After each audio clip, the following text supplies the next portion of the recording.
We made this light lager without any boil, and we fermented it at 95 degrees. And Tim and I here are going to show you how we did it. Tim, get over here. So, by no boil, we mean that this is a raw beer. We took it directly from the mash tun into the fermenter. And we did this with a lower chilling time, basically so we can get it in there at a hotter temperature. We fermented this between 90 and 95 degrees because we used a Kveik strain called Lutra, which is proprietary from Omega Yeast Labs. We did keep this at 95 the whole time with a firm wrap, just so it could move as quickly as possible. And I'll tell you what, Lutra is touted to be a very clean yeast, and it is. It fermented at 95 degrees. It is a Kveik, but this is a lager, crispy. So let's talk about what else we had to do to make all this work, because normally if you went straight into the fermenter as a raw ale, you'd be stuck with a lower alcohol, higher protein, more viscous beer.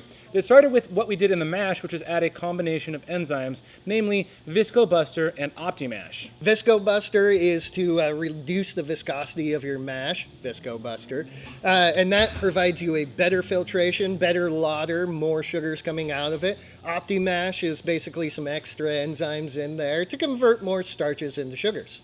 Finally, to make sure that this would totally clarify, we co-pitched a product called Clarity Firm with our Lutra yeast, and then at the end we also fined the entire thing out with a combination of Kieselsaal and chitosan. That's to get it as clear as possible, even though it should have a higher protein content, being a raw ale. But let's go into final thoughts on what all this ended up tasting like.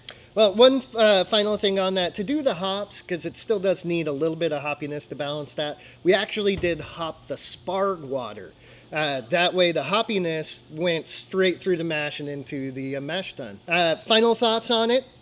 It's a really nice light lager. I mean, it really is. It's crispy, it's light, there's some really good graininess left over from being a raw beer, but at the same time, it's not overpowering. It's a subtle graininess that adds a depth of complexity that I wouldn't expect.